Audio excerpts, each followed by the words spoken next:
विद्यार्थी मित्रांनो, सह्याद्री ट्युटोरियल्स मध्ये तुमचं स्वागत आहे. शेवटी इतक्या लोकांशी बोलल्यानंतर मला डिसिजन घ्यावं लागलं, की या मुद्द्यावर व्हिडिओ बनवूया आपण. विनाकारण ना तणाव क्रिएट झालेला आहे. एन-टी-ए बरोबर ना, नॅशनल टेस्टिंग एजन्सी. तरी रिझल्ट अशा टायमिंगला लावलाय ना बरं का, अशा टायमिंगला, की जेव्हा मुलांना फिजिक्सचा जीव तोडून अभ्यास करायचा आहे, तेव्हा रिझल्ट लावलाय. आता ठीक आहे, आम्ही जेईची तयारी केलीच नाहीये, आम्ही सीईटीकडे फोकस ठेवलाय. अशी मुलं आहेत स्पष्टपणे बोलणारी. पण अशी हजारो मुलं आहेत, की ज्यांचे पालक आतुरतेनं ह्या रिझल्टची वाट बघत होते. 10वी ला 98% मार्क आहेत, 10वी ला 96% मार्क आहेत आणि पालकांना वाटत होतं, की रिझल्ट एक्स्ट्राऑर्डिनरी असणार आहे आणि रिझल्ट एक्स्ट्राऑर्डिनरी असणार नाही याची तुम्हाला खात्री होती आणि तो तणाव आता आलाय.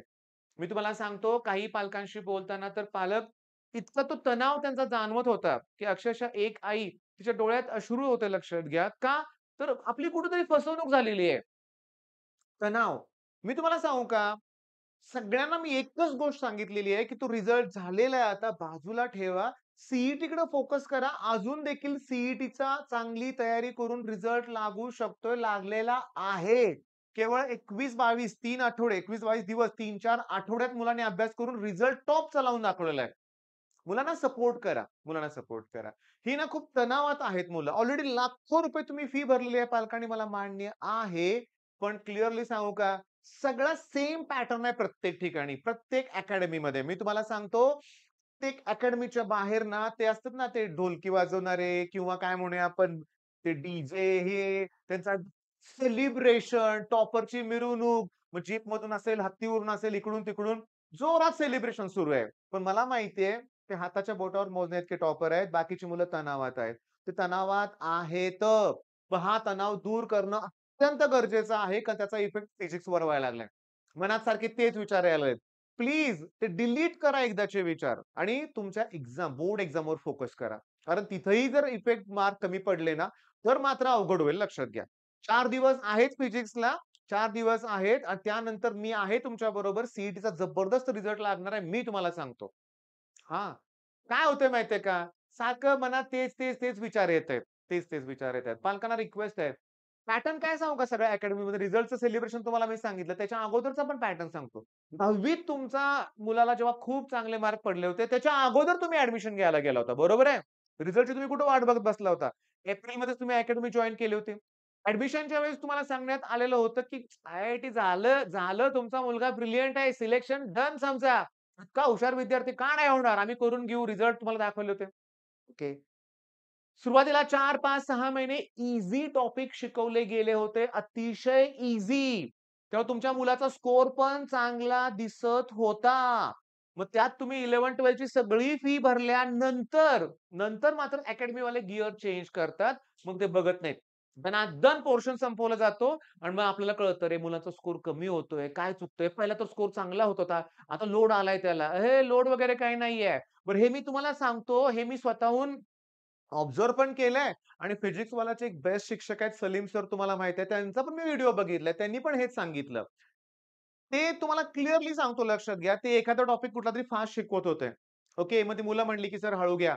तर ते म्हणले, "हा टॉपिक नाही हळू घेणार मी. मला खूप टॉपिक सिलेबस कंप्लीट करायचा." तेव्हा त्यांनी हे सांगितलं, की बाकीच्या ठिकाणी 4-5 महिने ईझी ती पण बेस्ट फॅकल्टी असते इनिशियली बेस्ट फॅकल्टी असते. 96% च्या एका मुलाशी बोललो. तो म्हणला 2 वर्षात 23 फॅकल्टी चेंज झाल्यात. मग असं असल्यावर मुलाचा रिझल्ट लागेल कसा? मग हे ठेवा बाजूला, प्लीज बाजूला ठेवा. तुम्हाला लॉज करायचे आहेत, तुम्हाला डेफिनिशन्स करायचे आहेत, डायग्राम्स करायचे आहेत, डिस्टिंग्विश करायचे आहेत. आता एका मुलानं कॉमेंट केलं होतं बरं का, की "सर तुम्ही असं रट्टा मारायला आम्हाला प्रवृत्त करताय. नॉलेज घेऊन कधी शिकायचं आम्ही?" अरे बाळा 4 दिवस उरलेत आता. 4 दिवस उरले. तू 2 वर्षापासून ते करायला पाहिजे होतं ना.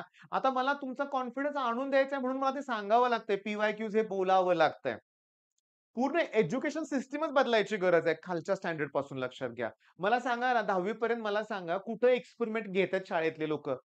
बोर्डच्या एक्झामला सुद्धा परीक्षेच्या आदल्या दिवशी बोलवून सांगितलं जातं, की उद्या कुठला एक्सपेरिमेंट तुम्हाला येणार आहे. आणि हे वर्षानुवर्ष सुरू आहे.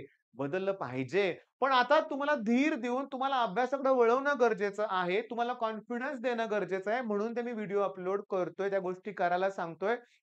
मुलांना आनंद होतो. चला आम्ही कमी वेळेत हा अभ्यास केला, निदान एवढे मार्क्स तरी पडले. एवढे नाहीत पैकीच्या पैकी मार्क पाडणारी पण मुलं आहेत कमी वेळेत अभ्यास करून. पण कधी शक्य आहे? हे विसरून अभ्यासाला लागल्यानंतरच. मग चला मी आता थांबवतोय हा व्हिडिओ. परत हा विषय काढायचाच नाही आणि मला फोन करून तर याविषयी काही बोलूच नका. पालकांना रिक्वेस्ट आहे, असू देत कमी पर्सेंटाइल, सेकंड अटेम्प्ट द्यायचा का नाही असं पण प्रश्न विचारतायत. मी म्हणतो द्या, द्या. पण ॲक्चुअली फोकस सीईटीवर ठेवा. ओके. मग आता बोर्डच्या तयारीवर लक्ष द्या. ह्याच्यासाठी मला प्लीज, प्लीज, प्लीज कॉल करून आणि मला तणावात एखादा व्यक्ती दिसला, की मला पण पुन्हा तणाव येतो बरं का थोडासा. वाटतं की फार राग पण येतो बऱ्याच वेळा लक्षात घ्या. कारण माझ्या स्वतःच्या वेळेस पण ठीक आहे माझ्या पण काही चुका असतील. माझ्या पण काही चुका असतील लक्षात घ्या. पण काय होतं, की हे जे बिझनेस आहे किंवा हे जे मार्केट आहे, फक्त टॉपर्सची लाड करतात बाकीचे. हे अतिशय चुकीचं आहे, अतिशय चुकीचं आहे. पण आमचा मुलगा पण टॉपर होताच ना. म्हणजे मी पण टॉपर होतोच ना. मग प्रॉपर गाईडन्स मिळत नाहीये. मी काय म्हटलं तुम्हाला मगाशी नाही का बोललो, की पहिले 4-5 महिने ईझी टॉपिक शिकवले जातात. त्याला फॅकल्टी पण चांगले असतात. आणि नंतर त्या कधी निघून जातात हे मुलांना पण कळत नाही. आणि नंतरच्या फॅकल्टीज येतात त्या कामचालू असतात. तेवढ्यापुरतं, तेवढ्यापुरतं. मग इथं सगळं डिस्टर्बन्स झालेलं आहे. पण अजून वेळ आहे. सी-टी-टी-एस मिळवून दाखवूया आपण. All the best.